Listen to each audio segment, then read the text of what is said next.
Hello नमस्कार, स्वागत है आप सभी का। मेरा नाम है शेखर गुप्ता और आप देख रहे हैं फिजिक्स संकल्पना। आज की वीडियो में बच्चों ऊर्ध्वाधर वृत्तीय गति से जुड़े हुए न्यूमेरिकल हम करने वाले हैं। पिछला जो वीडियो था लगभग 1.5 घंटे के वीडियो में हमने ऊर्ध्वाधर वृत्तीय गति के बहुत सारे कॉन्सेप्ट सीखे। हमने देखा कि किसी बिंदु पर तनाव कैसे निकाला जाए डोरी में, कण का वेग कैसे हम निकालते हैं और निम्नतम बिंदु से कितना वेग दिया जाए कि वस्तु सर्कल पूरा कर ले, वृत्त पूरा कर ले, और वृत्तीय पथ के उच्चतम बिंदु पर तब उसका वेग कितना होगा, तनाव कितना होगा, ये सब बातें हमने की। आज की वीडियो में बच्चों जब हम न्यूमेरिकल करेंगे तो आपको ये एहसास हो जाएगा कि ऊर्ध्वाधर वृत्तीय गति बहुत भारी चीज नहीं है। बस हमें कुछ गिने चुने कॉन्सेप्ट जैसे ऊर्जा संरक्षण का सिद्धांत या कार्य ऊर्जा पर में वृत्तीय गति का समीकरण कैसे लिखा जाए, ये चीजें हमें आनी चाहिए। और आपको कुछ चीजें मैं याद करने को दूंगा कि आप ये याद करेंगे, उनकी सहायता से हम इन न्यूमेरिकल्स को और आसानी से कर लेंगे। क्या बिना याद किए काम नहीं चलने का? चल जाएगा, लेकिन थोड़ा सा टाइम एक्स्ट्रा लगेगा। इसलिए जिस चीज़ से हमारे समय की बचत हो रही हो तो हम उसको याद कर लेंगे, ठीक है। बिना किसी देरी को शुरू करने वाले बच्चों आज का वीडियो और करेंगे पहला क्वेश्चन। या ऐसा करो, क्वेश्चन करने से पहले 5 मिनट के अंदर बात कर लेते हैं कि हमने पिछली वीडियो में क्या क्या बातें की और में कौन सी चीज़ें हैं जो हमें याद कर लेनी चाहिए। तो मैं बात करता हूँ बच्चों कि मान लीजिए कोई कण ऊर्ध्वाधर वृत्त में घूम रहा है। ऐसा जो वृत्त होता है उसको ऊर्ध्वाधर वृत्त बोलते हैं, ऐसा जो वृत्त होता है उसको अक्षैतिज वृत्त बोलते हैं बच्चों। ये उस वृत्त का केंद्र है, ये डोरी है हमारी, और इस डोरी से हमने किसी कण को बांध रखा है, किसी पत्थर को बांध रखा है, और पत्थर को लगातार ऐसे हम घुमा रहे हैं। हमने कहा मान लीजिए वो किसी समय यहाँ है, m द्रव्यमान का पत्थर है, ऊर्ध्वाधर से इसने थीटा कोण बनाया है। बच्चों इस बिंदु को वृत्त का निम्नतम बिंदु बोलते हैं क्योंकि ये सबसे नीचे है। ये जो बिंदु है इसको उच्चतम बिंदु कहते हैं क्योंकि ये वृत्त का सबसे ऊंचा बिंदु है। और बच्चों यकीन मानो ये बिंदु और ये बिंदु हमारे लिए बहुत ज़्यादा इंपॉर्टेंट है, और खास कर ये नीचे वाला बिंदु ये सबसे ज़्यादा इंपॉर्टेंट है। अगर आपने इसकी बातें पकड़ ली, इसकी चीज़ों को याद कर लिया, तो इस ऊर्ध्वाधर वृत्तीय गति के न्यूमेरिकल आपके लिए हलवा हो जाएंगे, बहुत आसान हो जाएंगे। तो पहली बात आपको ये याद रखनी है, सुनना, कि अगर आप इस कण को यहां से चलाते हैं, मतलब वेग देते हैं, तो कम से कम आपको इसको यहां से √5gr, जहां r इस वृत्तीय पथ की त्रिज्या है, इतना वेग हमें देना पड़ेगा।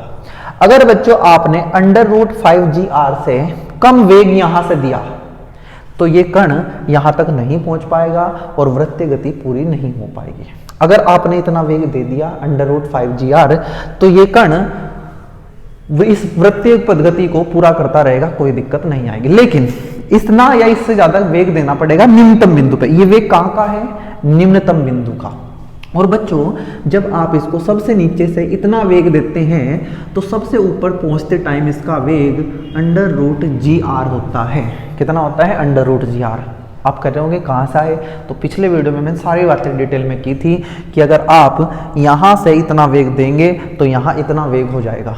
अगर आप इतना वेग नहीं देंगे, इससे कम वेग देंगे, कण यहाँ तक पहुंच ही नहीं पाएगा और वृत्तीय गति संभव नहीं होगी। ऐसे बहुत सारे सवाल हमसे पूछे जाते हैं कि निम्नतम बिंदु से कण का वेग कितना दिया जाए कि वो वृत्तीय गति को पूरा कर ले। तो आपको ध्यान रखना है √5gr, जहां g का मान आपको दे के रखेगा या तो 10 लिखेंगे 9.8, और r की त्रिज्या आपको दी गई होगी, ठीक है। तो शुरू करते हैं बच्चों आज का वीडियो, और पहला क्वेश्चन हम करने वाले हैं। मैं इसको हटा दूं जल्दी से, और बच्चों मैं क्वेश्चन खुद से नहीं लिखूंगा, हाँ मैं क्वेश्चन पढ़ के आपको बता दूंगा पूरा, और आप उसको नोट कर लेना, फिर मैं उसका सोल्यूशन यहाँ लिखूंगा, ठीक है। पहला क्वेश्चन है बच्चों आज का, लिखेंगे आप अगर आप लिखना चाहते हैं। एक बच्चा 40 सेंटीमीटर लंबी डोरी के सिरे पर 0.5 किलोग्राम का पत्थर बांधकर उसे ऊर्ध्वाधर वृत्त में घुमाता है। वृत्त के निम्नतम बिंदु पर पत्थर की चाल 3 मीटर पर सेकंड है। इस डोरी में तनाव ज्ञात कीजिए। मैंने क्वेश्चन एक बार बोल दिया है, आप उसको लिखना चाहेंगे लिख लेंगे। अब मैं उसका सॉल्यूशन शुरू करता हूं बच्चों। क्वेश्चन कहता है एक बच्चा है, उसने एक डोरी ली है और उसको उसमें पत्थर मान के ऐसे ऐसे घुमा रहा है बच्चों। मैंने कहा ठीक है। उसने कहा ये जो डोरी है इसकी लंबाई 40 सेंटीमीटर है। कितनी है? 40 सेंटीमीटर। यही इस वृत्त की त्रिज्या का काम करेगी। इसमें उसने बांध रखा है बच्चों एक पत्थर, और इस पत्थर का द्रव्यमान उसने बोला है कितना? 0.5 किलोग्राम। 0.5 किलोग्राम। उसने ये कहा है कि निम्नतम बिंदु पर पत्थर की चाल, यहाँ जो चाल है वो दे रखी है 3 मीटर पर सेकेंड, 3 मीटर पर सेकेंड, ये न्यूनतम बिंदु की चाल है। हमें कहा गया है इस बिंदु पर डोरी में तनाव ज्ञात कीजिए। बच्चों अब देखना आप कितनी आसानी से हम इनको करेंगे।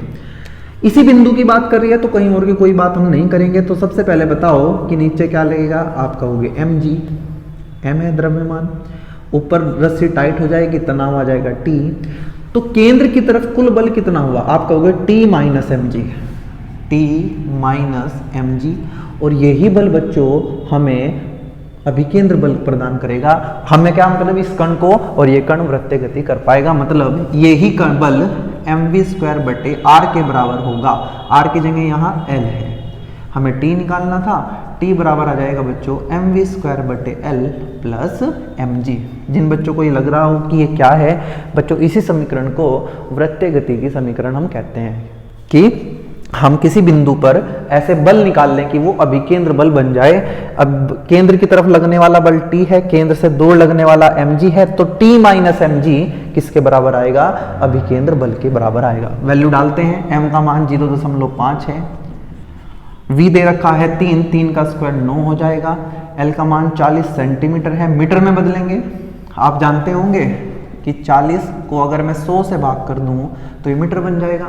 ये गया 2 से गया तो ऊपर 2, ये आ गया नीचे 5, ठीक है। तो बच्चों मैं सीधा लिख सकता हूँ 2/5 l का मान प्लस mg, m कितना है 0.5, g का मान मैं खुद 10 लिखूंगा, आप जो लिखना चाहें लिख सकते हैं। इसको लेके चलते हैं ऊपर, यह आ जाएगा बच्चों 5 5 25, 2.5 गुणा 9/2, और यह आ जाएगा 5। अगर मैं इसको लिखूं कितना आएगा, 9 5 45, 9 दूनी 18, 4 22 बटे 2 प्लस 5। इसको सोल्व करके इसका मान निकाल लेंगे, जो भी आएगा वो आप लिख सकते हैं। यह आ जाएगा 11.25 प्लस 5, 11 और 5 16, 16.25 न्यूटन का तनाव होगा इस जगह। तो आपने जो सीखा था, कॉन्सेप्ट सीखे थे कि तनाव कैसे निकाला जाए, वो आपके सामने है। यहाँ पूछता तो यहाँ का समीकरण बनाते हम, तब इस mg को 2 हिस्सों में तोड़ते, mg cos theta mg sin theta, फिर ये देखते कि बल कितना है, ठीक है। अभी यहाँ की बात है, हमें फॉर्मूला रटने नहीं है, बस ध्यान ही रखना, एक भी फॉर्मूला आपको रटना नहीं है, बस रटना इतना है कि यहाँ से कितना वेग दिया जाए कि वो यहाँ तक पहुँचे, और वो तभी करेंगे जब उसकी जरूरत पड़ेगी। हमें जरूरत ही नहीं पड़ी, हमें तनाव निकालना था, हमने निकाल दिया, ठीक है। क्वेश्चन नोट करेंगे और बढ़ेंगे क्वेश्चन नंबर 2 की तरफ। मैं इसको हटा रहा हूँ। क्वेश्चन नंबर 2 में पढ़ के सुना रहा हूं बच्चों, लिखना चाहोगे तो लिख लेना। क्वेश्चन नंबर 2 कहता है हमें कि 0.25 किलोग्राम का एक कण 2 मीटर त्रिज्या के ऊर्ध्वाधर वृत्त में गति कर रहा है। यदि निम्नतम बिंदु पर कण की चाल 7 मीटर पर सेकंड है तो निम्नतम बिंदु से 60 डिग्री के कोण पर चाल व तनाव ज्ञात कीजिए। ठीक है जी, बढ़िया क्वेश्चन है बच्चों, मैंने बोल दिया, लिखना चाहेंगे तो लिख लेना। फिर से बनाते हैं, ये डायग्राम आपको बनाना पड़ेगा तभी आप इसको आसानी से करेंगे। ये ऊर्ध्वाधर है, ये निम्नतम बिंदु है, ये अक्षैतिज है, यहाँ चाल दे रखी है। कितनी चाल दे रखी है भाई क्वेश्चन में? उसने कहा है निम्नतम बिंदु पर जो चाल है वो 7 मीटर पर सेकंड है। 7 मीटर पर सेकंड। हमें कहा गया है निम्नतम बिंदु से 60 डिग्री के कोण पर। क्या इधर नहीं हो सकता? हो सकता है, आपकी मर्जी, कहीं बना लो। हमने कहा ये 60 डिग्री, हमने कहा ये m होगा तो नीचे mg होगा, ये होगा mg cos थीटा, ये सब आपको आता है। mg cos थीटा, ये होगा mg sin थीटा, यहाँ आएगा तनाव। ठीक है, हमें ये कहा गया है कि पहले तो इस बिंदु का वेग, इस बिंदु का नाम दे देते हैं P, इस P बिंदु पर वेग निकाल लो और तनाव निकाल लो। आपने कहा कैसे निकालने? मैंने कहा मैं बता रहा हूँ, 1-2 क्वेश्चन करते ही आप खुद से करने लग जाओगे। एक तो मैं यहाँ की समीकरण लिख सकता हूँ बच्चों, वृत्तीय गति की। केंद्र की तरफ बल है T, दूर है mg cos थीटा, तो बन जाएगा T minus mg cos theta बराबर mv²/r। यही बल तो अभिकेंद्र बल प्रदान करेगा। हमने कहा जी बिल्कुल, तो ये समीकरण हमने लिख दी। मुझे m भी पता है, थीटा भी पता है, r भी पता है, त्रिज्या दे रखी है बच्चों 2 मीटर। ये 2 मीटर की त्रिज्या है। द्रव्यमान m भी दे रखा है 0.25 किलोग्राम। हमें कहा कि एक तो t निकाल लो और एक v निकाल लो। इसका मतलब ये है कि जब तक मैं v ना निकाल लूं तो t तो मुझे पता नहीं चलेगा। आपने कहा हाँ, एक समीकरण में 2 वेरिएबल है, ना तो मुझे t पता है ना मुझे v पता है, तो मुझे पहले इनमें से कोई एक पता चल जाए। मैंने कहा ऐसा करते हैं, हम यहां लगा लेते हैं यांत्रिक ऊर्जा का संरक्षण। किस बिंदु के बीच? ये सबसे नीचे का बिंदु A और इस बिंदु P के बीच हम ऊर्जा संरक्षण का सिद्धांत लगा लेते हैं, या कार्य ऊर्जा पर में लगा सकते हो। बच्चों, मैं कार्य ऊर्जा पर में से आपको समझा चुका हूं कॉन्सेप्ट। आज मैं आपको यहाँ किससे कराता हूं? यांत्रिक ऊर्जा के संरक्षण सिद्धांत से। क्या कहते हैं यांत्रिक ऊर्जा का संरक्षण सिद्धांत? कि A और P पर यांत्रिक ऊर्जा नियत रहेगी, यांत्रिक ऊर्जा नहीं बदलेगी। क्या होती है यांत्रिक ऊर्जा? गतिज ऊर्जा और स्थितिज ऊर्जा का योग। तो हमने क्या किया, A व ये जो P है, A व P के बीच यांत्रिक ऊर्जा संरक्षण सिद्धांत हमने लगाया। आपने कहा ठीक है, क्या होती है यांत्रिक ऊर्जा? आपने कहा गतिज ऊर्जा और स्थितिज ऊर्जा का योग। किस बिंदु पर? A बिंदु पर। गतिज ऊर्जा और स्थितिज ऊर्जा का योग किस बिंदु पर? P बिंदु पर बराबर रहेगा, नहीं बदलेगा। आपने कहा बताओ A बिंदु पे गतिज ऊर्जा कितनी है? आपने कहा गतिज ऊर्जा होती है 1/2 mv²। यहाँ का वेग हमें दे रखा है, मैंने इसको थोड़ी देर के लिए v लिख लिया। स्थितिज ऊर्जा कौन सी होगी? क्या स्प्रिंग है? आपने कहा स्प्रिंग नहीं है, इसलिए ये स्प्रिंग की तो नहीं होगी, यहाँ mgh वाली होगी। तो हमने कहा ठीक है, यहाँ स्थितिज ऊर्जा को शून्य मान लेते हैं, कहीं भी मान सकते हैं। मैंने A बिंदु की इस लाइन पर स्थितिज ऊर्जा को शून्य मान लिया। आपने कहा ठीक। P पे गतिज ऊर्जा आपने कहा 1/2 mv²। यहाँ वेग हम v ही मान लेते हैं और ये वेग हमें निकालना है।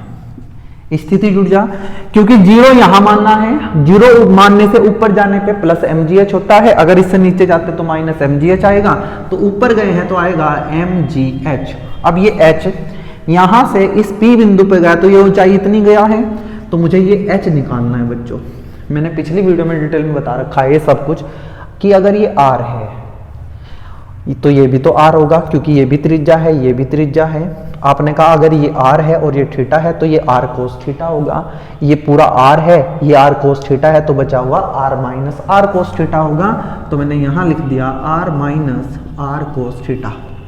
मैंने जल्दी में बताया थोड़ा, लेकिन आप पिछली वीडियो में देखिए, वहाँ मैंने थोड़ा सा आराम से इसको बताया कि ये हम कैसे निकाल लें। ये पूरा r है, ये भी r है, अगर ये r है, ये थीटा है, तो इसका ये हिस्सा बनेगा r cos थीटा।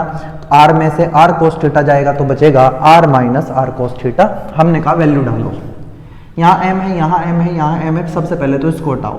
va कितना है? 7 दे रखा है, 7 का स्क्वायर होगा बच्चों 49/2। आपने कहा ठीक। v मुझे निकालना है, m गायब हो चुका है /2 प्लस m गायब हो चुका है, g का मान रखेंगे 10, r कॉमन आ जाएगा। r कितना है? 2 मीटर। अंदर बचेगा 1 माइनस कोस थीटा। थीटा कितना है? 60 डिग्री। 49/2 v²/2, 10 दूनी 20। और बच्चों ये कोस 60 का मान होता है 1/2। 1 में से 1/2 जाएगा तो 1/2 बचेगा। 2 से ये गया कितना? 10। तो v²/2 यहीं रहेगा। इधर है 49/2 माइनस 10।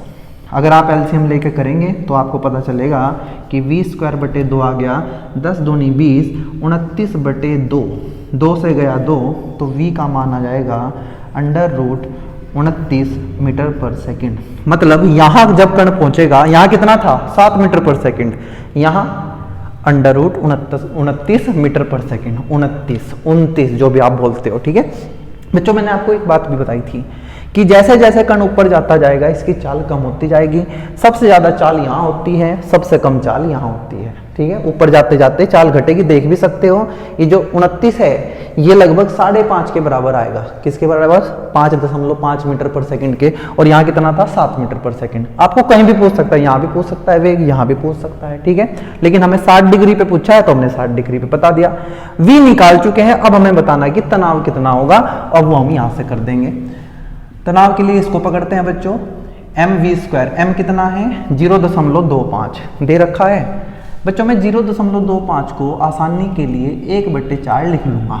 क्या पता है आपको? ये अगर मैं दशमलव उठाऊं तो नीचे 100 से भाग करेंगे, 25 से 100 जाएगा 4, 1/4 में लिखूंगा।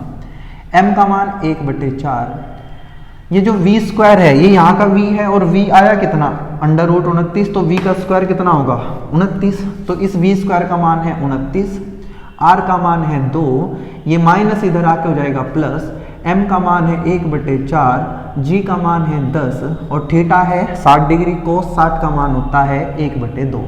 इसको हम सोल्व कर लेंगे तो हमारा t निकल के आ जाएगा बच्चों 29/8, 10/8, 29 और 10 39/8, भाग करेंगे लगभग 5 न्यूटन के बराबर ही आएगा, 8 पंजे 40 होता है, तो लगभग ये 5 न्यूटन का तनाव आ जाएगा।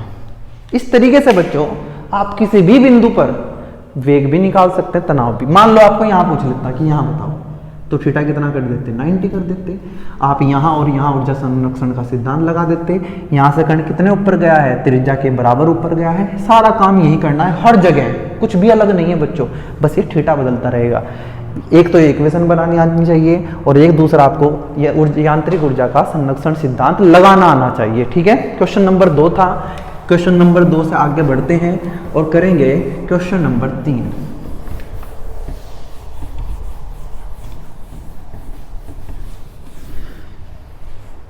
क्वेश्चन नंबर 3 मैं एक बार पढ़ के आपको सुना रहा हूं बच्चों, आप इसको नोट कर लेना अगर नोट करना चाहते हैं। कह रहा है कि 0.4 किलोग्राम का एक कण 1 मीटर त्रिज्या के ऊर्ध्वाधर वृत्त में गति कर रहा है। किसी कोण पर कण की चाल 4 मीटर पर सेकंड है तथा डोरी में तनाव कण के भार का 2 गुना है। निम्नतम बिंदु से वह कोण ज्ञात कीजिए जहां की ये बात कर रहा है। क्वेश्चन मैंने बोल दिया, डायग्राम हमें बनाना पड़ेगा। इसने कहा ऊर्ध्वाधर वृत्त में गति हो रही है किसी कोण पर, मुझे क्या पता कितना कोण है, यहां भी हो सकता है यहां भी हो सकता है, मैंने मान लिया ये लो m है तो नीचे mg आएगा, रस्सी में तनाव t आएगा, वेग हमने v मान लिया, ये तनाव t है, ये कोण थीटा, ये थीटा हमें निकालना है बच्चों। इसने कहा कि इस बिंदु पर मान लेते हैं पहले त्रिज्या कितनी है, त्रिज्या है 1 मीटर, लिख लेता हूं मैं, त्रिज्या 1 मीटर है। द्रव्यमान कितना है बच्चों, बोला था मैंने, द्रव्यमान है 0.4 किलोग्राम, 0.4 किलोग्राम। इसने कहा है कि किसी कोण पर चाल 4 मीटर पर सेकंड है यहां, और जो यहां तनाव है वो इस कण के भार का 2 गुना है। भार क्या होता है mg, तो t कितना दे रखा है 2 mg। हमें कहा गया है कि आप वो कोण बताओ, इस थीटा का मान हमें निकालना है बच्चों, कुछ भी अलग नहीं है, जो चीजें करते आ रहे हैं वही हमें करना है। पहले समीकरण बना दो, अगर ये mg है ये थीटा हो जाएगा, क्योंकि ये थीटा है तो ये आएगा mg cos थीटा। इक्वेशन बनेगी t minus mg cos theta बराबर mv²/r।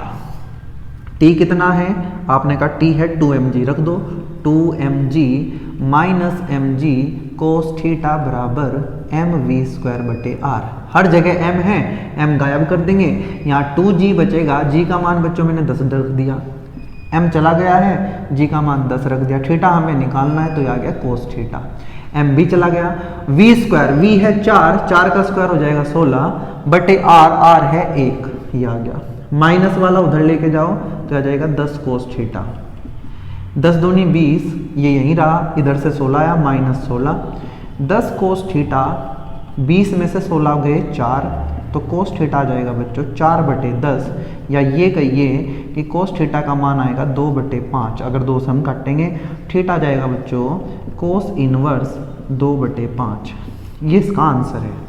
बच्चों एक चीज मैं आपको यहां से बता दूं, अभी तो ये cos थीटा प्लस आया है, तो आपको पिछली वीडियो में बताया था कि cos थीटा हमेशा 0 से 90 तक प्लस रहता है, मतलब ये जो भी कोण है ये कहीं ना कहीं 0 से 90 के बीच में है, क्योंकि cos थीटा का मान धनात्मक है। मान लो अगर ये कहीं माइनस आ जाता तो आपको याद रहना चाहिए कि जो cos थीटा है वो यहां से यहां 90 से लेके 180 के कोण के बीच में नेगेटिव होने वाला है। अगर ये माइनस आ जाता तो आप कह देते कि कण कहीं यहां है, तुम कहोगे बनाया तो हमने ये है, कहीं बना लो, आंसर से मतलब है, आंसर थीटा प्लस आया है मतलब कोस थीटा प्लस आया है तो ये 0 से 90 के बीच में है, कोस थीटा माइनस आ जाता तो ये 90 और 180 के बीच में रहा होता। ठीक है बच्चों, इतना आसान क्वेश्चन है। अगर आप इसके कोण का मान निकालना चाहते हैं तो थोड़ा सा कर दे सकते हैं। अगर मैं 2 को 5 से भाग करूं तो बच्चों 0.4 आता है। क्या आता है? 0.4। आप सब जानते हैं 1/2 कोस 60 का मान होता है जो कि 0.5 है। और आप ये भी पता है, देखो थोड़ी सी नॉलेज तो होनी चाहिए कि जो कोस 0 होता है वो 1 होता है और कोस 90 कितना होता है? 0। और जो कोस 60 है, कोस 60 का मान होता है 1/2 मतलब 0.5। मुझे चाहिए 0.4। इधर से जैसे जैसे जा रहे हैं मान घटता जा रहा है। देखो 1 था, 0.5 है, 0 मान घट रहा है तो 0.4 आएगा कहाँ? क्योंकि ये तो 0.4 है। आप कहोगे 0.4 यहाँ कहीं आएगा तो इसका मतलब ये कोण 60 और 90 के बीच में कहीं है। एग्जैक्ट नहीं निकाल सकते एकदम कि एग्जैक्ट निकाल दें, वो पॉसिबल नहीं है बच्चों। या तो दिया होगा या आप आंसर को ऐसे छोड़ के आएंगे। ठीक है जी, आगे बढ़ते हैं बच्चों। क्वेश्चन नंबर 4 करने वाले हैं।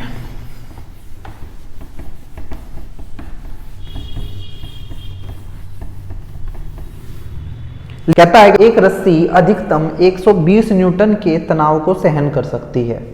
एक 0.3 किलोग्राम का पत्थर 1 मीटर त्रिज्या के वृत्तीय पथ में घूम रहा है। निम्नतम बिंदु पर पत्थर की अधिकतम चाल क्या हो सकती है जिससे डोरी बिना टूटे घूम सके? बहुत ही प्यारा क्वेश्चन है बच्चों। क्वेश्चन नंबर 5 मैंने पढ़ के सुना दिया, आप उसको नोट कर लेना जब आपको जरूरत पड़े। ये कह रहा है कि कोई कण जो वृत्तीय गति कर रहा है, ऊर्ध्वाधर वृत्तीय गति, और उसमें हमने जो डोरी ली है, वो डोरी अधिकतम जो तनाव है उसमें वो 120 न्यूटन ही सहन कर सकती है। जैसे ही इस रस्सी में तनाव 120 न्यूटन से ज्यादा होगा ये रस्सी टूट जाएगी। तो बच्चों आपको ये भी पता होना चाहिए, पिछले वीडियो देख कर रहे हैं कि तनाव सबसे ज्यादा कहाँ होगा। आप जानते हैं सबसे नीचे वाले बिंदु पर ही डोरी में तनाव सबसे ज्यादा होगा। अगर रस्सी इस बिंदु पे टूटने से बच गई तो इसके बाद रस्सी कहीं भी नहीं टूटेगी, क्योंकि इसके अलावा तो तनाव हमेशा घटता जाएगा। तो मुझे इसका मतलब है बात यहाँ की करनी है, मुझे रस्सी को निम्नतम बिंदु पे बचा लेना है, उसके बाद वो बच जाएगी। तो निम्नतम बिंदु पे बता दो, नीचे होता है mg, ऊपर होता है t और इधर होता है इसका वेग v। तो ये बनेगा t माइनस mg बराबर mv²/r। हमें इस v का मान निकालना है। t का मान दे रखा है 120, क्योंकि ये t अधिकतम है तो ये v भी अधिकतम निकल के आ जाएगा। माइनस mg, m कितना है? कहा है 0.3, m का मान 0.3 है, g का मान 10 रख दूंगा, 0.3 v² मुझे v निकालना है। r कितना दे रखा है? हमारी जो त्रिज्या है बच्चों, हमारी मतलब वृत्तीय पथ की, वो 1 मीटर है।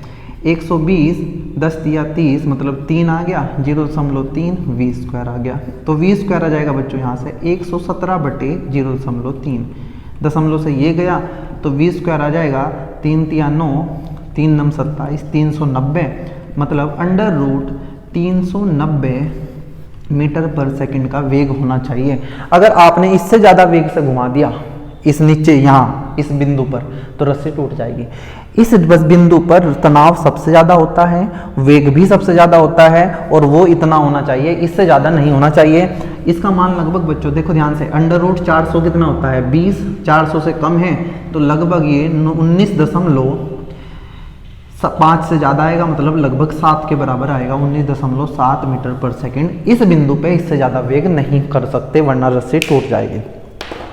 बात ध्यान रखना बच्चों जो मैंने बताई कि रस्सी को सबसे ज़्यादा खतरा सबसे नीचे वाले बिंदु पे होता है, क्योंकि यहाँ तनाव सबसे ज़्यादा होता है। अगर आपने रस्सी को यहाँ बचा लिया तो रस्सी और कहीं नहीं टूट सकती।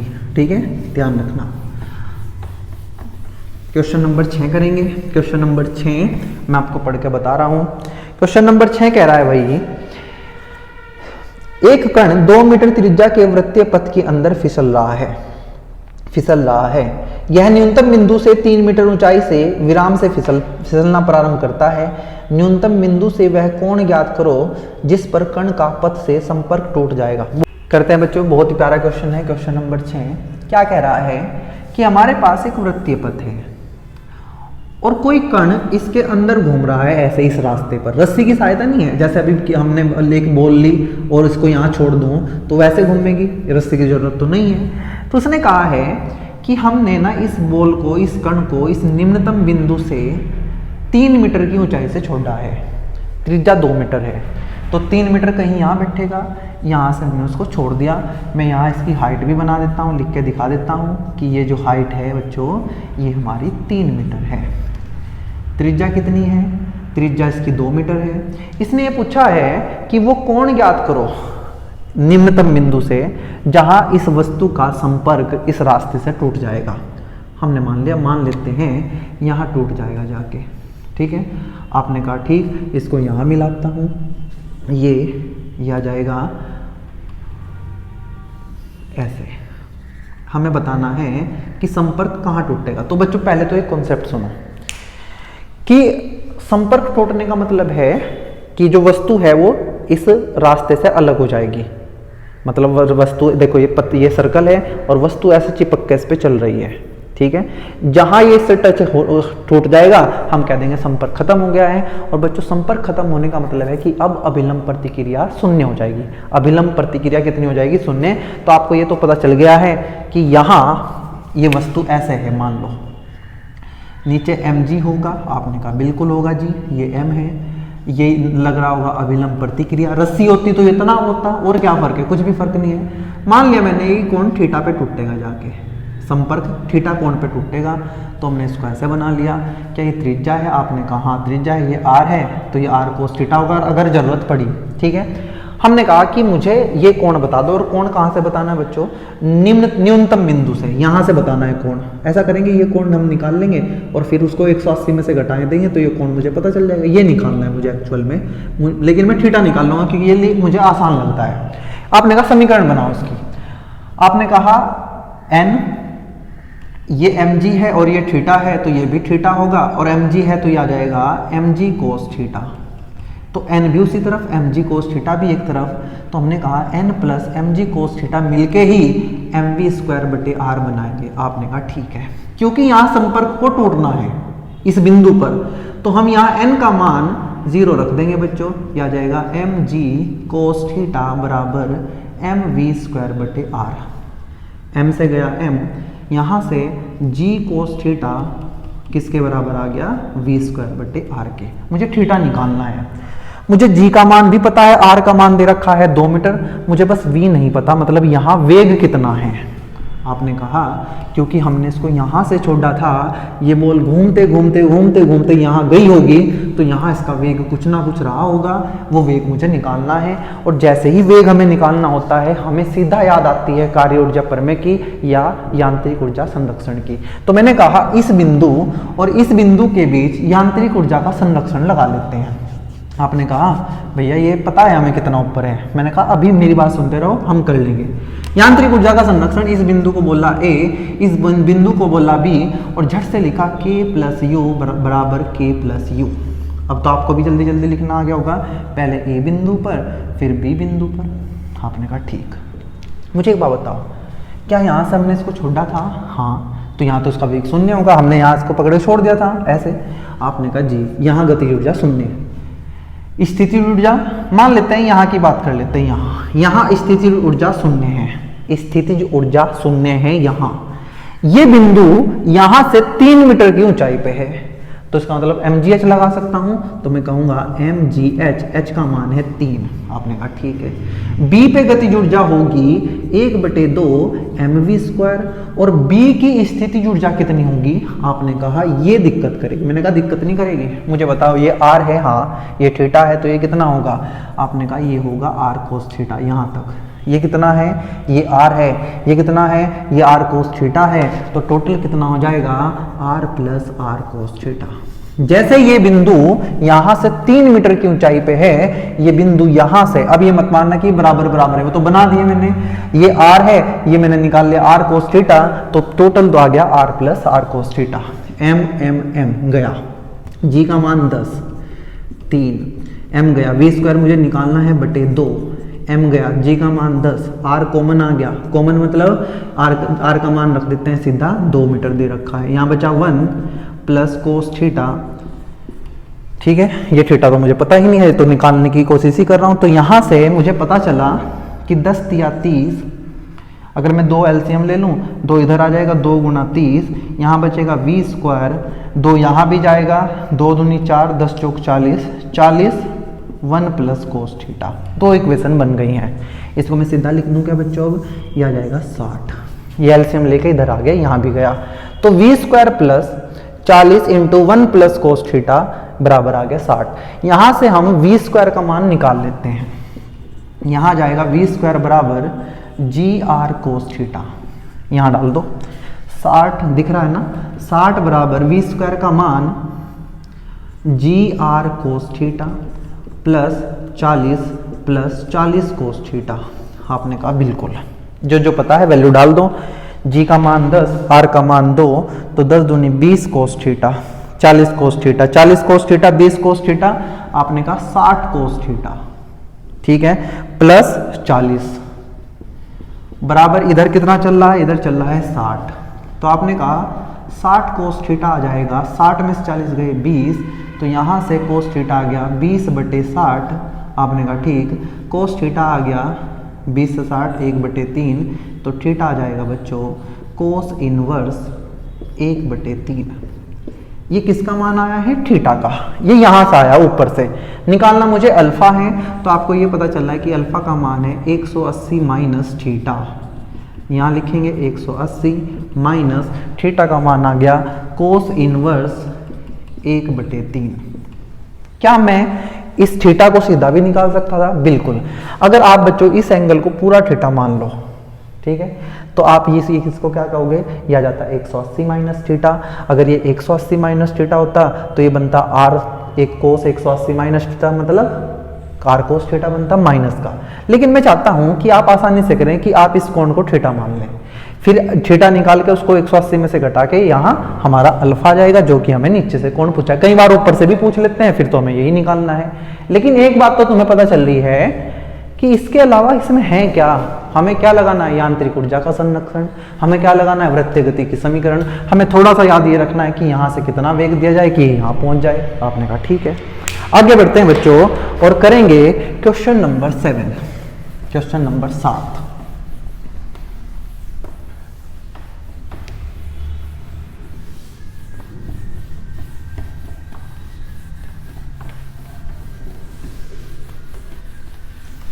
चलिए बच्चों, क्वेश्चन नंबर 7 में पढ़ के आपको बता रहा हूं। क्वेश्चन नंबर 7 ये कहता है कि द्रव्यमान m के एक पिंड को L लंबाई की डोरी से बांधकर ऊर्ध्वाधर वृत्त में घुमाया जाता है। वृत्त के उच्चतम बिंदु पर डोरी का तनाव शून्य हो जाता है। जब डोरी अक्षैतिज दिशा में आएगी तो उसमें कितना तनाव होगा, और जब डोरी सबसे निम्नतम बिंदु पे होगी तो उसमें तनाव कितना होगा। क्वेश्चन नंबर 7 बड़ा ही प्यारा क्वेश्चन बच्चों, और इससे आसान क्वेश्चन नहीं हो सकते जो मैं आपको करा रहा हूं। आप कहोगे फिर भारी क्वेश्चन कराओ, भारी भी यही है, इनसे भारी भी क्या ही बनेंगे, कॉन्सेप्ट यही रहने वाले हैं। एल लंबाई की डोरी है, एम द्रव्यमान का पत्थर उसमें बंधा है। एल लंबाई की डोरी, एम द्रव्यमान का पत्थर उसमें बंधा है। उसने कहा जब ये उच्चतम बिंदु पे पहुंचती है तो तनाव 0 हो जाता है। या तो बच्चों आप इसको बिल्कुल बेसिक से करो, लेकिन मुझे ये भी तो पता है कि जब डोरी में यहाँ तनाव 0 होगा उस टाइम यहाँ वेग √GR होगा, या यहाँ वेग √5GR होगा। ये बात पता होनी चाहिए। पिछले वीडियो में डिटेल में हमने बात की कि अगर यहाँ से हम √5GR दें तो वस्तु कण यहाँ तक पहुँचेगा और यहाँ उसका वेग √GR होगा और तनाव 0 हो जाएगा। या ऐसा करो, डोरी को यहाँ भी बना लो, डोरी यहाँ होगी तो तनाव यहाँ होगा, m यहाँ होगा तो नीचे mg होगा। आपने कहा नीचे t है, नीचे mg है, और यही इसको घुमाने का प्रयास करेंगे, यही अभिकेंद्र बल बनेगा, तो यह आ जाएगा mv²/r, जहाँ r की जगह यहाँ l है। क्योंकि इस बिंदु पे उसने खुद बोल दिया तनाव कितना है 0, तो ये 0 रखा, m से m गया तो v² कितना आ गया gl, या v² आ गया √gl। मैं क्या बोल रहा था, √gr, क्योंकि त्रिज्या को हम r मानते हैं, तो क्लियर बात है। इसका मतलब यहाँ वेग √gl है, और अगर यहाँ वेग √gl है तो यहाँ वेग कितना रहा होगा, √5gl। उसने कहा है कि एक तो तनाव यहाँ बताओ जब अक्षैतिज दिशा में आ जाएगी, और एक निम्नतम बिंदु पे तनाव बताओ। आपने कहा ठीक है, सबसे पहले निम्नतम बिंदु की बात कर लेते हैं, क्योंकि मुझे यहाँ पता है। नीचे लगेगा बच्चों mg, ऊपर लगेगा टी, बनेगा टी माइनस एम जी बराबर एम वी स्क्वायर बटे आर। ये हमने यहाँ के लिए किया है। कभी तुम सोचो कि मैं यहाँ प्लस है यहाँ माइनस, ये उच्चतम बिंदु के लिए है, ये निम्नतम बिंदु के लिए। टी ऊपर है, एम जी नीचे है, तो टी माइनस एम जी। यहाँ दोनों एक दिशा में तो टी प्लस एम जी। तो हमने कहा यहाँ का तनाव बताना है, तो टी आ जाएगा एम वी स्क्वायर बटे आर की जगह यहाँ एल है, उधर जाके प्लस एम जी बनेगा। मुझे बस ये बता दो कि वी स्क्वायर कितना आएगा। आप कहोगे 5gl। जब v अंडर रूट 5gl है तो स्क्वायर करेंगे तो ये बनेगा 5gl plus M G. L से गया एल, 5mg प्लस mg तो आ गया 6mg। मतलब यहाँ डोरी में तनाव कितना है, 6mg है बच्चों यहाँ, और यहाँ कितना है, 0। ठीक है, निकाल लिया। मैंने कहा या तो सीधा कॉन्सेप्ट से करो, बेसिक से करो कि भाई यहाँ तनाव दिया है 0, यहाँ की इक्वेशन बना दी, तनाव 0 डाल दिया, v का मान निकाल लिया कितना, अंडर रूट gl। या पहले ही याद रखो कि अगर यहाँ तनाव 0 है तो यहाँ का वेग अंडर रूट gl होता है या अंडर रूट gr होता है। यहाँ का वेग अंडर रूट gr है तो यहाँ का अंडर रूट 5gr होगा। ये आप यांत्रिक ऊर्जा के संरक्षण से भी निकाल सकते हैं, लेकिन क्यों निकाले जब हमें आते हैं। ठीक है, आपने कहा अगर निकालना चाहो तो इस बिंदु और इस बिंदु के बीच यांत्रिक ऊर्जा का संरक्षण लगा दो। अब इस बिंदु की बात करते हैं बच्चों। यहाँ वेग अंडर रूट 5gl है, पहले यहाँ का वेग निकालते हैं। मुझे पता है कितना आएगा, अंडर रूट 3gl आने वाला है, लेकिन मैं कहूँगा कि आप यांत्रिक ऊर्जा का संरक्षण लगाओ इस बिंदु A और इस बिंदु B के बीच। आपने कहा KA plus UA plus KB plus UB। यहाँ गतिज ऊर्जा होगी 1/2 mv स्क्वायर। v कितना है ये, तो उसका स्क्वायर करेंगे तो आ जाएगा 5gl। यहाँ की स्थिति ऊर्जा को मान लेते हैं 0। आपने कहा ठीक है, ऊपर जाएगा तो बनेगा 0 कर दिया। यहाँ स्थिति गतिज ऊर्जा है, यहाँ 1/2, यहाँ का वेग, यहाँ के वेग को vb मान लेते हैं, vb का स्क्वायर, ये यहाँ का वेग हमने मान लिया vb। और यहाँ स्थितिज ऊर्जा कितनी होगी, ऊपर आए हैं तो प्लस आएगी, प्लस mgh। कितना ऊपर आए हैं, आपने कहा त्रिज्या के बराबर ऊपर आ गए हैं, त्रिज्या यहाँ l है तो आ जाएगा mgl। यह आ जाएगा बच्चों 5/2 mgl। अच्छा एक काम करते हैं, m गायब है, उड़ा देते हैं, ये उड़ गया, इक्वल्स टू m गया, यह आ जाएगा vb का स्क्वायर बटे 2, ये बचेगा gl।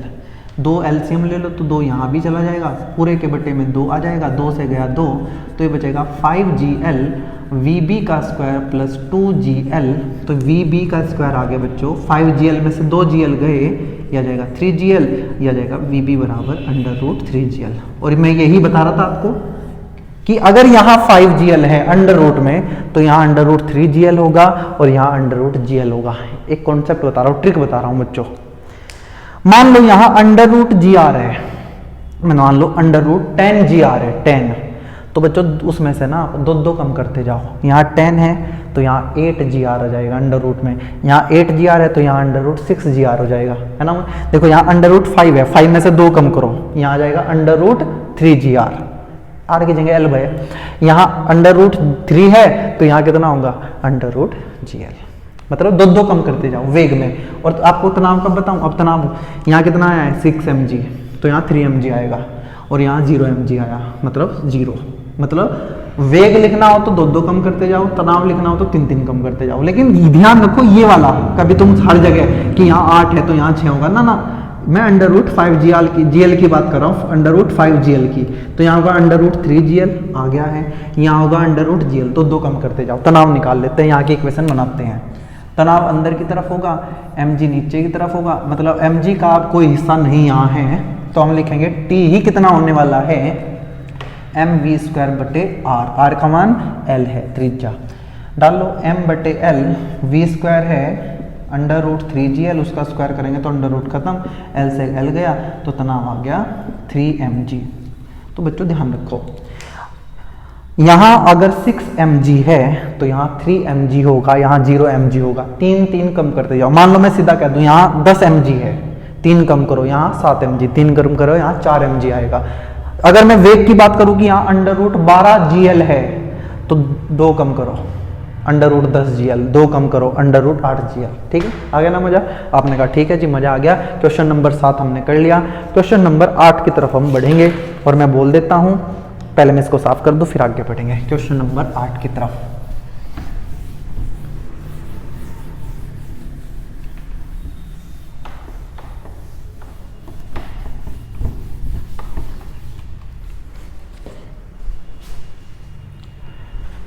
क्वेश्चन नंबर 8 पढ़ेंगे, पढ़ रहा हूं, तुम लिख लोगे, ठीक है। क्वेश्चन नंबर 8 कहता है डोरी के एक सिरे से बंधा हुआ एम द्रव्यमान का, ये तो बच्चों हमने भी किया, छोड़ो।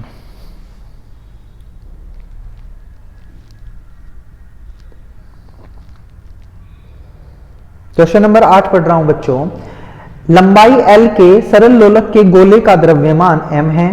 इसे साम्य स्थिति से 90 डिग्री हटाकर छोड़ने पर गोले की साम्य स्थिति से गुजरते समय चाल व धागे में तनाव ज्ञात कीजिए। बहुत ही आसान क्वेश्चन, बहुत ही आसान बच्चों।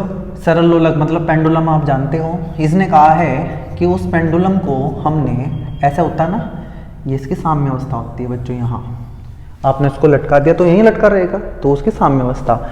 मैंने क्या किया, हमने क्या किया, इसको उठा के यहाँ लेते आए, यहाँ ये अक्षतिज में लेते आए, कितने कोण पे, 90 डिग्री पे।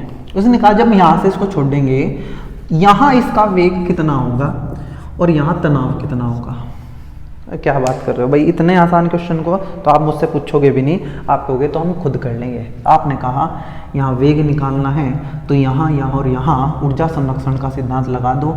इसको A बोला, इसको B बोला, और मैंने लिखा K + U बराबर K + U, A B B। K पे गतिज ऊर्जा कितनी, यहाँ विराम में है तो 0 होगा। स्थितिज ऊर्जा को भी यहाँ 0 मान लेते हैं, छोड़ दो, लो। नीचे जब आएगा V है तो यहाँ आ जाएगा 1/2 mv²। यहाँ 0 मानना है, नीचे आए हैं तो माइनस आएगा, -mgh। h कितना, जितनी इसकी लंबाई है L। भाई ये इतना नीचे ही तो आया है जो इसकी धागे की लंबाई है। m से m गया तो ये v²/2 किसके बराबर आ जाएगा, इधर gl के, और v² आ जाएगा 2gl, या ये कहिए v बराबर आ गया √2gl। इनका मान देगा तो आप मान रख देंगे, वरना खत्म। तनाव पूछा, तनाव के लिए आप इक्वेशन बनाएंगे, नीचे लगेगा mg, आपने कहा हाँ, तो T - mg बराबर mv²/L, त्रिज्या यही है जो इसकी लंबाई है।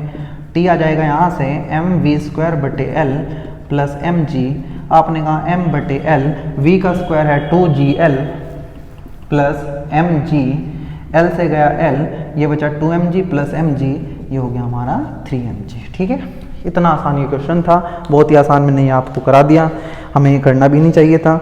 आगे बढ़ते हैं बच्चों, और पेंडुलम का ही एक थोड़ा सा इससे मुश्किल क्वेश्चन करते हैं, क्वेश्चन नंबर 9। मैं एक बार पढ़ के आपको बताऊंगा, फिर आप उसको लिखेंगे और सोल्व करने की कोशिश करेंगे, नहीं होगा तो फिर देखेंगे। क्वेश्चन नंबर 9 पढ़ देता हूं पहले में, फिर हम इसको करेंगे।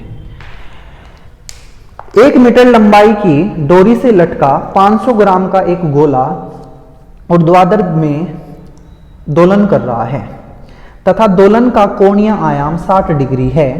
दोलनों के दौरान जब डोरी ऊर्ध्वाधर से 30 डिग्री कोण पर है तब डोरी में तनाव की गणना कीजिए। बढ़िया जी बढ़िया। इसने कहा कि एक डोरी है बच्चों, उस डोरी में हमने किसी बॉल को बांधा या किसी कण को बांधा जिसका द्रव्यमान 500 ग्राम है। m का मान यहाँ अलग से लिख लेता हूँ, m का मान 500 ग्राम है। इस डोरी की लंबाई जो है वो L है और वो दे रखा है 1 मीटर। इसने कहा है कि ये दोलन कर रहा है ऊर्ध्वाधर तल में, ऐसे दोलन कहते हैं बच्चों इसको। हमें पूरा 11वीं क्लास में दोलन नाम का चैप्टर पढ़ना पड़ता है ऑक्सीलेशन का, तो हम उसको पढ़ेंगे तब आपको ज़्यादा पता चलेगा। वैसे मैं कहूँ कि मैंने इसको छोड़ के यहाँ से कर दिया तो इतना फील कर सकते हैं कि ये ऐसे घूमेगा, इसको दोलन बोलते हैं। और बच्चों ये जहाँ तक ज़्यादा से ज़्यादा जा सकता है, मान लीजिए ये ज़्यादा से ज़्यादा यहाँ आ सकता है, तो ये जो कोण होगा ये थीटा, इसको कोणीय आयाम बोलते हैं बच्चों। लिख लेना, मैं बताना भूल गया था जब थ्योरी बता रहा था कि यहाँ से यहाँ तक जितना ज़्यादा से ज़्यादा आ सकता है। अब आप कहोगे ज़्यादा से ज़्यादा तो यहाँ भी जा सकते हैं, नहीं, वो तो तब होगा जब आप ज़्यादा दूर से खींच के, मान लो मैंने यहाँ से छोड़ दिया। अब देखो बस जहाँ सबसे ज़्यादा दूर जा रहा है वो क्या है, इसका कोणीय आयाम। और बच्चों ध्यान रखना, ये कोणीय आयाम केवल तब तक बात करेंगे जब तक 0 से 90 डिग्री तक की बात होगी। इसके ऊपर हम कोणीय आयाम की बात नहीं करते, क्योंकि उसके बाद कहीं भी तनाव शून्य हो सकता है, डोरी की वृत्तीय गति खत्म हो सकती है। इसलिए कोणीय आयाम की बात हम 0 से 90 डिग्री तक ही करेंगे। और इस थीटा का मान बच्चों दे रखा हमें 60 डिग्री। इसका मतलब ये है ना कि जब ये वस्तु यहाँ से यहाँ जाएगी, यहाँ से आगे नहीं जा पाएगी, मतलब इसका वेग यहाँ कितना है, आपने कहा 0। अरे भाई इससे आगे वेग होता तो आगे चली जाती। मैंने आपको ये बताया था कि 0 से 90 डिग्री के बीच कभी भी तनाव शून्य नहीं होगा, वेग शून्य हो सकता है। और 90 से 180 के बीच कभी भी वेग शून्य नहीं होगा, तनाव शून्य हो जाएगा। और तनाव शून्य होने का मतलब वृत्तीय गति नहीं होगी, मतलब यहाँ वेग शून्य हुआ है, तनाव शून्य नहीं हो सकता। ठीक है, वेग 0 है। इसने कहा कि जब ये कोण, अब मैं इसको हटा रहा हूं बच्चों थोड़ा सा, इसने कहा जब ये कोण 30 डिग्री है, ये वाला, ये तो 60 डिग्री है, ये तो मैक्सिमम है, इससे आगे तो जा ही नहीं सकती। यहां डोरी में तनाव बताना है, यहां जब ये 30 डिग्री के कोण पे है, आपने कहा तनाव बताना है, तो आप क्या करेंगे, आप कहोगे एक काम करो, सुनो ऐसा करो, पहले तो इसको मिलाओ।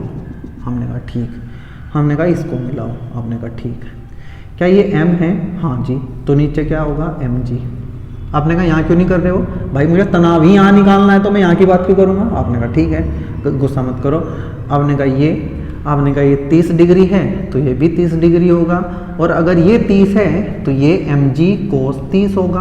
हाँ, इसकी कोई दिक्कत जरूरत नहीं है, तो मैंने नहीं लिखा। मान लो यहाँ इसका वेग v है, मुझे थोड़ी पता है कितना वेग है। आप कहोगे यहाँ शून्य है, ये पक्की बात है, क्योंकि इससे आगे नहीं जा सकता, तो यहाँ वेग 0 है। ये वापस आ रहा है चाहे ऊपर जा रहा है, इसका कुछ ना कुछ वेग होगा। मैं इसको ऊपर भी बना सकता हूँ, नीचे भी बना सकता हूँ। भाई ये पिंड एक बार ऊपर जाएगा, एक बार नीचे। अगर ये ऊपर जा रहा है तो वेग ऐसे बनाओ, नीचे जा रहा है तो वेग ऐसे बना दो। मैंने मान लिया नीचे आ रहा है, आपने कहा ठीक है। हमें ये कहा गया बच्चों कि जब ये डोरी ऊर्ध्वाधर से 30 डिग्री का कोण बनाती है तो इस डोरी में तनाव ज्ञात करो। तनाव सुनते ही हमें पता चला कि हम यहाँ वृत्तीय गति का समीकरण लिखेंगे, T माइनस mg cos 30 बराबर mv²/L। ये हमारा अभिकेंद्र बल बना। यहाँ से T आ गया बच्चों हमारा mv²/L प्लस mg cos 30। मैंने कहा ठीक है, मुझे m भी पता है, L भी पता है, थीटा मैंने रख दिया। मुझे दिक्कत है V की, मुझे V नहीं पता। कहाँ का V? जहाँ डोरी में तनाव निकालना है। डोरी में तनाव यहाँ निकालना है, तो तनाव वेग भी मुझे यहीं का चाहिएगा। ये कैसे निकाल लें? आपने कहा ये इस बिंदु और इस बिंदु के बीच यांत्रिक ऊर्जा का संरक्षण लगा दो। हमने कहा ठीक है, लगा देते हैं। हमने इसको ऐसे मिलाया, हमने इसको ऐसे मिलाया। हमने कहा इस बिंदु को A बोलते हैं, इस बिंदु को B बोलते हैं। अगर ये B है तो उसके वेग को VB बोल देते हैं, तो ये हमारा VB आ जाएगा। मुझे VB निकालना है, तो A और B के बीच यांत्रिक ऊर्जा का संरक्षण लगाया। मैंने लिखा K प्लस U बराबर K प्लस U। किस बिंदु पर? A बिंदु पर। किस बिंदु पर? B बिंदु पर। हमने कहा A बिंदु पर वेग शून्य है तो गतिज ऊर्जा शून्य होगी। A बिंदु पर स्थितिज ऊर्जा को शून्य मान लेते हैं, कहीं भी मान सकते हैं, कोई दिक्कत नहीं है। B पर स्थितिज ऊर्जा गतिज ऊर्जा कितनी होगी? 1/2 mv²। यहाँ का वेग VB है, क्योंकि कण नीचे आया है, यहाँ 0 मानना है, उसके नीचे गति स्थिति ऊर्जा कैसी माननी जाएगी? माइनस कितनी? mgh। और ये h वो है जितने नीचे वो आया है, इतने नीचे आया है कण। पहले यहाँ था, कण यहाँ आ गया, तो अब ये h नीचे आया है। ये h की बात करनी है। ये लिख लेता हूँ मैं 1/2 mvb²। इधर आके प्लस हो गया mgh, m से गया m, तो यहाँ से जो vb² है, वैसे बच्चों मुझे पूरा mvb काट देते हैं, कोई नहीं, m से m गया, तो यहाँ से vb² आ गया बच्चों 2gh। h की बात कर लेता हूँ, ये h है। मुझे बताओ ये टोटल कितना है यहाँ तक, यहाँ से यहाँ तक? आप कहोगे ये L है, ये 30 है, तो ये होगा L cos 30। यहाँ से यहाँ तक कितना? L cos 30। मैंने कहा ये कितना है? यहाँ से यहाँ तक। आपने कहा ये L है, ये 60 डिग्री है, तो ये होगा L cos 60। तो ये बड़े वाला कितना है? L cos 30। छोटे वाला कितना है? L cos 60। तो आपने कहा जो H है ये है हमारा L cos 30 minus L cos 60। आपने कहा ठीक है। तो VB का स्क्वायर जो निकल के आया वो आया 2G, L बाहर आ गया, अंदर बचा cos 30 माइनस cos 60। अब ये मान बच्चों हम यहाँ रखेंगे और हम सीधा तनाव निकाल लेंगे। क्या मैं इसको हटा दूँ? आपने कहा बिल्कुल हटा दो, इस V का मान रख के रहने दो, यहाँ ले आओ। तो T आ जाएगा बच्चों m/L VB का स्क्वायर, ये 2GL cos 30 माइनस cos 60। आपने कहा ठीक। और यहाँ है mg cos 30। बच्चों ध्यान से देखो, यहाँ भी m है, यहाँ भी m है। ये L से L जाएगा, आपने कहा जाएगा, ये बचेगा 2mg कोस 30 कोस 60 प्लस mg कोस 30। आपने कहा ठीक है, दिखना ध्यान से, वैल्यू डाल देंगे हम। हाँ, आपने कहा m का मान 500 ग्राम का मतलब होता है बच्चों 1/2 किलोग्राम, तो हमने m का मान रखा 1/2, g का मान रखा 10, इसको भी हटा दिया। कोस 30 का मान होता है √3/2, कोस 60 का मान होता है 1/2, m का मान फिर से 1/2, g का मान 10, कोस 30 का मान है √3/2। 2 बार सोल्व करने की जरूरत थी नहीं वैसे, लेकिन हो गया तो हो गया। एक बार ही कॉमन ले लेते हैं हम, देखो क्यों तुमसे ज़्यादा मेहनत कर रहा हूँ। 2mg कोस 30 mg कोस 30 कितना हो जाएगा ये 3mg कोस 30 माइनस 2mg कोस 60। आपने कहा अब भी ऐसा करो, mg कॉमन ले लो, ये बचेगा 3 कोस 30, कोस 30 का मान √3/2, mg बाहर है यहाँ 2 बचा है, कोस 60 का मान 1/2 होता है, m का मान है 1/2, g का मान है 10, यह जाएगा 2 से गया 2, 3 √3/2 माइनस 1, ये गया 5। बताना मुझे 3 √3 का मान होता है 1.732 माइनस एलसीएम लूंगा तो 2 यहाँ जाएगा और बटे 2 बाहर आ जाएगा। आपने कहा ठीक है, तो t का मान आ जाएगा 5/2, 3 दूनी 6, 3 तिया 9, 3 सते 21, 3 कम 3 और 2 5 माइनस 2, 5 गुना 5 में से 2 गए 3.196/2, आपने 2 से भाग किया, 2 एकम 2, 1 बचा, 2 पंजे 10, 1 बचा, 2 नीम 18, 2 अट्ठे 16, तो ये आ जाएगा बच्चों आपका 5 अट्ठे 40, 5 नम 45 और 4 49, 5 पंजो 25, 4 29, 5 एकम 5 और 2 7, 7.99 लगभग 8 न्यूटन के बराबर आएगा ये तनाव। ये था बच्चों हमारा क्वेश्चन नंबर 9 और बहुत ही प्यारा क्वेश्चन था, मज़ा आया होगा आपको। थोड़ी सी ये चीज़ पता होगी कि हम ये h कैसे निकाल रहे हैं। आगे बढ़ेंगे और करेंगे आज की क्लास का लास्ट क्वेश्चन बच्चों, उसके बाद करते हैं इसको खत्म।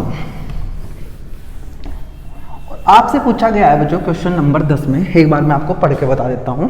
क्वेश्चन कह रहा है एक कण प्रारंभ में त्रिज्या r के ऊर्ध्वाधर वृत्त के उच्चतम बिंदु पर विराम अवस्था में है।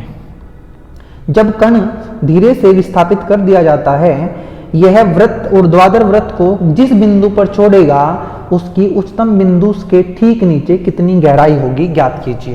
बड़ा ही प्यारा क्वेश्चन है और बच्चों ईमानदारी से बता रहा हूँ, जेईई मेंस में कई बार यहाँ से सीधे क्वेश्चन पूछे गए हैं जो हम करेंगे, ठीक है, आपको इसको याद भी करना है। उसने कहा एक ऊर्ध्वाधर वृत्त है, ऐसे क्या कहा गया है, इसकी त्रिज्या r है, यहाँ से ये r है, यहाँ से ये सब r है। उसने कहा ये जो कण है ये यहाँ शुरू में विराम में है, विराम में मतलब यहाँ इसका वेग 0 है। आपने कहा ठीक है, कोई दिक्कत नहीं है। कण को धीरे से विस्थापित कर दिया जाता है, मैंने क्या किया, इसको हल्का सा हाथ मारा तो चलने लगेगा, क्योंकि कोई घर्षण तो नहीं है, नीचे आएगा। तो बच्चों आप ये समझ पा रहे होंगे कि किसी जगह जाके ये ऐसे नीचे गिर जाएगा, है ना। हमें ये पूछा गया है कि जिस बिंदु पे ये छोड़ेगा इस तल को, मान लो यहाँ के बाद ही नीचे गिर जाएगा, वो यहाँ से कितनी गहराई पे है, मतलब मुझे ये गहराई पूछी है, ये मैंने इसको h मान लिया, मुझे h बताना है। मैंने मान लो थीटा कोण पे छोड़ देगा। जेईई मेंस में यहाँ से क्वेश्चन पूछा है इस थीटा पे कि थीटा कितना होगा। अभी वैसे क्वेश्चन करके आए हैं हम, क्योंकि ये कण रस्सी नहीं है यहाँ, कभी तुम इसको रस्सी सोचो, तो मैंने त्रिज्या बनाई है, ठीक है। क्योंकि ये m द्रव्यमान का कण इस पे रखा है तो इस पे अभिलंब प्रतिक्रिया लगेगी, कितनी लगेगी, n। हमने कहा n अभिलंब प्रतिक्रिया लगेगी। नीचे कितना होगा, आपने कहा नीचे mg होगा। सुनना, ये वृत्त के ऊपर है, अगर ये वृत्त के अंदर होता तो अभिलंब प्रतिक्रिया इस तरफ लगती है, जैसे भी किया था हमने पीछे क्वेश्चन। तो हमने कहा कि ये n, ये mg, ये थीटा तो ये भी थीटा, ये थीटा और ये mg तो ये बनेगा mg कोस थीटा। आपने कहा हाँ, ये बनेगा mg साइन थीटा। इसकी हमें ज़रूरत नहीं है, ये बल केवल इसके वेग को बढ़ाने वाला है, हमें ज़रूरत नहीं है। ये और ये अभी केंद्र बल का काम करेंगे। अंदर की तरफ है mg कोस थीटा, बाहर है n, यही बनेगा mv²/r, जहां r त्रिज्या है। क्योंकि इस बिंदु पे आके ये इसको छोड़ देगा, इस तल को छोड़ देगा। छोड़ने का मतलब अभिलंब प्रतिक्रिया 0 हो गई। हमने m से m काट दिया, ये आ गया g कोस थीटा बराबर वी स्क्वायर बटे आर, यहाँ से मैं कोस थीटा निकाल लूंगा वी स्क्वायर बटे आर जी। अगर मुझे अब इस v का मान पता चल जाए तो मैं थीटा यहाँ से निकाल लूंगा। और जैसे ही आप v सुनते हो, v सुनते ही आप कहोगे कि यहाँ और यहाँ के बीच यांत्रिक ऊर्जा संरक्षण लगा लो। ये a बोला, ये b बोला, आपने कहा के ए प्लस यू ए बराबर के बी प्लस यू बी। यहाँ विराम में था गतिज ऊर्जा शून्य, यहीं के यहीं स्थितिज ऊर्जा को भी शून्य मान लेते हैं। यहाँ आके इसका वेग v है तो यह आ जाएगा 1/2 mv स्क्वायर। कण नीचे आया है, यहाँ शून्य मानना था, नीचे आने पर गतिज स्थितिज ऊर्जा होती है माइनस mgh। ये h है, मुझे नहीं पता कितना है, मैं लिख दूंगा। लिखते हैं, चलो मुझे बताओ। अगर ये r है ना, हाँ, और ये थीटा, तो ये r cos थीटा, यहाँ तक कितना है ये r cos theta, small r है बच्चों, ये पूरा ये r है, ये r cos थीटा, तो h कितना बचा, आप कहोगे h बचेगा r minus r cos theta. ठीक है जी, कोई दिक्कत नहीं। m यहाँ भी कॉमन लेकर कैंसिल कर दिया, ये बचा v स्क्वायर बटे 2 माइनस इधर आके हो जाएगा प्लस g, कॉमन आ गया r, अंदर बचा 1 माइनस cos थीटा। आपने कहा ठीक है। यहाँ से बच्चों आप इस v स्क्वायर का मान वहाँ डाल दो भाई, v स्क्वायर का मान आ जाएगा 2gr 1 माइनस कोस थीटा बटे आर जी से आर जी गया, कोस थीटा मैं यहाँ लिख रहा हूँ बच्चों, कोस थीटा बराबर आ गया 1 माइनस कोस थीटा और साथ में आ गया 2, यह आ जाएगा कोस थीटा, 2 की गुणा अंदर 2 माइनस 2 कोस थीटा, इधर आएगा 2 cos theta plus 1 cos theta, आ जाएगा 3 कोस थीटा, उधर बचेगा 2, तो कोस थीटा का मान आएगा 2/3। आप इसको याद रख लें कि अगर ऐसा सवाल मिला कि वृत्त है, वृत्त के ऊपर कोई वस्तु रखी है और उसको हमने हल्का सा धक्का देके छोड़ दिया और वो किस कोण पे जाके इस तल को छोड़ देगा, तो आएगा कोस थीटा बराबर 2/3। अब मुझे थीटा तो पता चल गया, लेकिन मुझे तो h निकालना है। आपने कहा ठीक है, h कैसे निकले, h अभी आपको बताया था मैंने कि h है हमारा ये r minus r cos theta. आपने कहा r कोस थीटा का मान है 2/3, ये 3 आएगा, 3r माइनस 2r 1r/3, तो h बराबर r/3 नीचे आके ये इस कोण को, इस वृत्त को छोड़ देगा और थीटा के लिए हम लिखेंगे कोस थीटा का मान 2/3 है। सीधा याद भी रख सकते हैं आप। बच्चों आज की वीडियो में हम इतना ही रखेंगे। उम्मीद है आपको चीजें समझ आई होगी और ये ऊर्ध्वाधर वृत्तीय गति का लास्ट वीडियो था। बच्चों एक क्वेश्चन है, मेरे ध्यान आगे चलते चलते एक क्वेश्चन और, उस क्वेश्चन, ऐसे क्वेश्चन भी बहुत पूछे जाते हैं, अगर मैं आपको ये नहीं बताऊंगा, वैसे तो मैं करा चुका हूं ऐसा क्वेश्चन, लेकिन सीधा सीधा जैसे पूछा जाता है मैं ऐसे बता देता हूं आपको।